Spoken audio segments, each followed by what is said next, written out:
Analyse des résultats de la société Stellantis. Alors c'est la première fois que je vais analyser les résultats d'une société où je ne suis pas actionnaire actuellement, mais on m'en a pas mal parlé et j'en ai beaucoup entendu parler aussi de manière générale, car les résultats ont été très mauvais tout simplement. Donc on me demande, voilà, est-ce que la société, malgré ses résultats en chute libre, est quand même peut-être intéressante? Est-ce que c'est peut-être un bon point d'entrée? Est-ce qu'elle est sous-valorisée ou pas? Donc j'ai décidé d'aller voir tout ça directement. Donc Stellantis, effectivement, suite aux résultats qui sont tombés il y a quelques jours là, a bien baissé. Donc on a eu une chute qui était quand même voilà, de 15%. Donc c'est pas la plus grosse des catastrophes, mais c'est quand même beaucoup. Voilà, c'est beaucoup, surtout que là c'est une large cap, c'est pas du tout une small cap, ça, elle pèse quasiment 50 milliards comme tu peux le voir ici. Donc voilà, sur une société de cette taille, c'est beaucoup quand même, 15% en moins. Et si on prend depuis ne serait-ce que mars, on est sur du moins 40. Donc ouais, ça fait mal. Et puis je sais pas si c'était le plus haut. Ouais, c'est quand même une belle chute de 26 euros à 16 euros.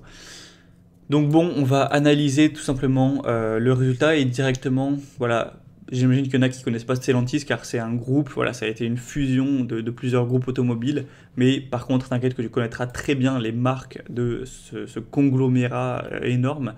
Donc on a Alfa Romeo, on a Citroën, on a Fiat, on a Maserati, Opel, Peugeot, d'autres marques que j'avoue je connais moins. Mais voilà, c'est un conglomérat avec plus de 10 marques mondiales extrêmement connues dans le monde automobile. Donc forcément, c'est une très grosse société. On parle de plusieurs dizaines de milliards. Mais par contre, la société ne se porte pas bien du tout. Donc on va voir si ça peut être une opportunité ou si c'est juste ajouté. Donc déjà pour le résumé rapide des résultats semestriels, donc c'est tombé récemment le 25 juillet, donc moi à l'heure où j'enregistre c'était il y a tout simplement 4 jours. Donc chiffre d'affaires qui baisse de 14%, ça c'est négatif mais on pourrait se dire bon 14% ça reste pas si énorme que ça. Mais directement la grosse claque là c'est quand on voit le bénéfice net de 5,6 milliards d'euros, donc une baisse de 48% par rapport à il y a un an pile. Le premier semestre de l'année dernière, ils avaient fait donc environ 11 milliards, et là ils en ont fait 5,5. Donc là c'est waouh. Et il faudrait déjà se poser la question de d'où ça vient quoi. Est-ce que la société se casse complètement la gueule ou est-ce qu'il y a vraiment eu des effets exogènes? Ils disent que c'est principalement lié à un recul du volume des ventes et du mix. Donc ça, on imagine bien. Des effets de change défavorables et des frais de restructuration. En fait, c'est des explications qui n'ont pas l'air extrêmement tangibles, ça a l'air quand même assez complexe. Un recul du volume des ventes, ça faudrait voir si vraiment, est-ce que les autres concurrents, est-ce que les autres constructeurs automobiles aussi ont eu une bonne baisse des ventes? Est-ce que c'est mondial qu'on achète moins de voitures ou est-ce que c'est leur voiture, leur marque? Moi, je t'avoue que je suis pas dans la société, donc j'ai pas tant d'informations que ça pour aller me répondre à ce genre de questions, mais c'est une question que je me poserai. Les effets de change défavorables, ça potentiellement, mais c'est une société mondiale qui vend dans le monde entier, dans tous les continents. Il y a forcément eu des effets de change qui peuvent être défavorables, mais que ce soit le dollar ou l'euro, il n'y a pas eu de grosses diminutions, il me semble. Hein. Ils font pas, c'est pas comme s'ils faisaient 90% du chiffre d'affaires juste en Argentine ou autre. Les frais de restructuration, pour moi, c'est pas très tangible. Hein. Ça peut vouloir dire un petit peu tout et n'importe quoi. Donc ça me paraît pas spécialement justifié. Je veux bien considérer qu'avec des taux d'intérêt relativement élevés, etc., une situation économique qui n'est pas forcément parfaite mondialement, on puisse avoir une légère baisse, mais pas de 50%.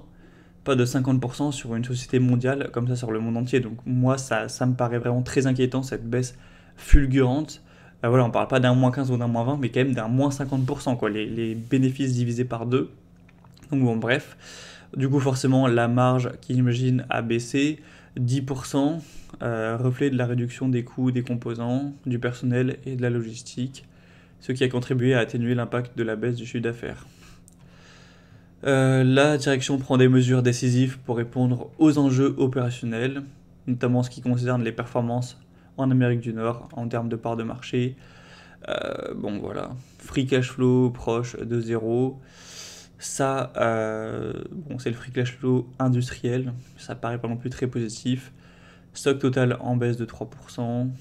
Bon, après, ils parlent de leur lancement, etc. hein, la Peugeot 3008 et compagnie. Ça, bon, voilà, c'est pas si drastique, si important. Mais voilà, en fait, le problème, c'est qu'une société, en particulier comme ça, une société mondiale dans l'automobile, elle va jamais te dire, alors, bon, voilà, baisse de 50% parce que on s'est fait bouffer par les concurrents, les marques chinoises, les autres marques simplement du marché ont fait beaucoup plus de ventes, nous bouffent, et nos marques commencent à être inintéressantes pour les clients. Ils vont jamais dire ça, donc faut aller creuser quelle est la vraie raison. Parce que moi, ça me paraît d'être un petit peu ça, au bout d'un moment, moins 50% sur une année. S'il y a des spécialistes du secteur, je vous invite à apporter votre science en commentaire.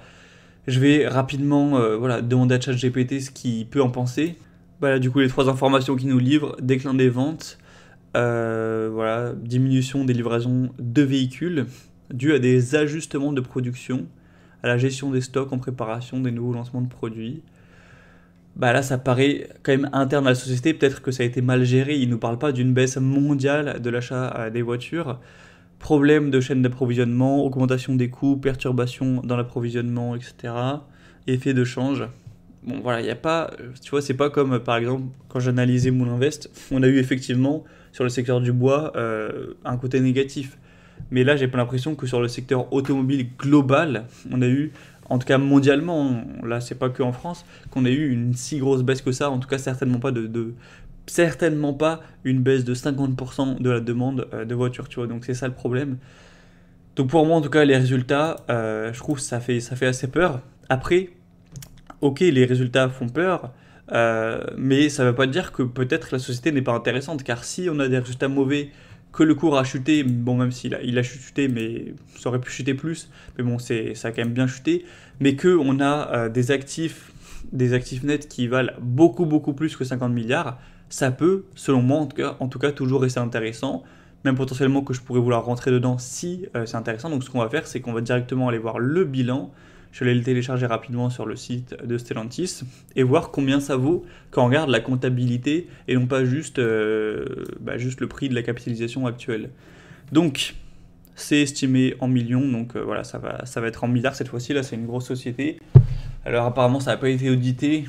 On va dire qu'on va faire confiance à ce bilan. Je pense pas que pour une société de cette taille, je pense pas que le bilan audité va changer non plus tant que ça. Enfin, du moins, j'espère. Donc, bref, on va aller voir ça.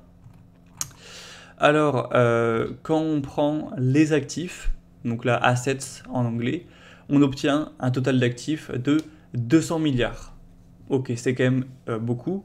Maintenant, quand on prend les dettes, donc les dettes liabilities non courantes et courantes, on a 75 plus 48, donc autant dire 75 plus 50, ça va faire simplement 125 milliards de dettes.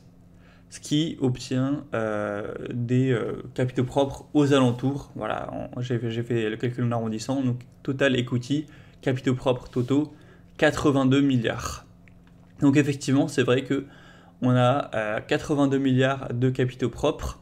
La société, comme on l'a vu, vaut 48 milliards. Donc elle vaut quand même environ 30 milliards de moins que ses capitaux propres. Après, avoir de quoi est considérer les actifs, car ça c'est toujours à prendre avec des pincettes. On a un goodwill de 31 milliards quand même. Donc voilà, c'est plutôt élevé. C'est même très élevé. On a des actifs intangibles, donc les fonds de commerce, les marques, ce qui peut perdre de la valeur plus facilement que des usines ou des terrains, de 20 milliards aussi, donc ça c'est quand même beaucoup. Mais après, quand on prend les actifs plus tangibles, voilà, 40 milliards, 8 milliards, etc. Donc voilà, les actifs sont modérément intéressants quand on voit, je pense, qu'il est intangible. Ensuite, en termes de cash et équivalent, on est sur 36 milliards. Ça, par contre, je trouve que c'est quand même plutôt solide parce que 36 milliards de cash et la société, je le rappelle, du coup, vaut 50. Donc ça veut dire que, imaginons, comme par magie, tu achètes la société à ce prix-là, tu peux avoir avec le cash directement un remboursement d'une partie de ce que tu as payé. Il te resterait seulement une quinzaine de milliards d'argent que tu as vraiment payé, vu qu'avec le cash, tu te rembourses. Bon, voilà, c'est théorique ce que je dis, mais c'est pour avoir cette impression-là. Donc c'est vrai que quand on prend le bilan comptable, en termes de cash, de capitaux propres, ça paraît assez sous-valorisé. Mais après, la question c'est comment ça va évoluer. Si là on est sur un point bas que la société a eu des résultats misérables, mais qu'à partir de maintenant c'est la reprise, ça va remonter un peu pour le prochain semestre, ça va remonter un petit peu pour l'année prochaine, etc., où ça reste stable, etc., clairement ça peut être intéressant. D'ailleurs, de combien on avait en bénéfice, il faut que je re-aille voir. Donc on était, je crois, à 5 milliards. Donc si on partait du principe que la société fait ça au deuxième semestre, ça ferait 10 milliards environ de bénéfices nets. Avec 10 milliards de bénéfices nets, on aurait un PER qui tomberait, si le cours reste voilà, à 16 euros, on aurait donc 50 milliards de capi, un PER de 5. Car on aurait voilà, simplement 5 fois les bénéfices nets annuels en capitalisation. Donc c'est intéressant, surtout qu'on a un gros dividende, mais le dividende il peut toujours être réduit, il peut toujours être coupé, donc c'est aussi une question à se poser. Mais moi je dirais que c'est intéressant quand on voit le bilan, etc.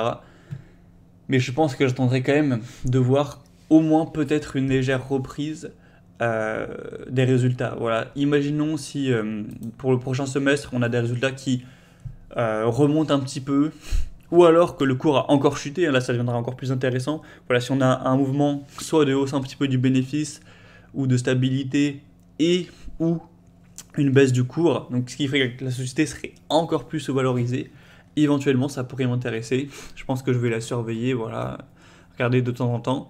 Mais actuellement, voilà, je préfère attendre que ça stabilise avant de me positionner. De toute façon, j'ai pas de cash actuellement, donc j'ai pas spécialement de position sur le PEA que j'ai envie de vendre, donc je serais pas forcément acheteur, mais si j'avais du cash, ouais, c'est ce que je ferais.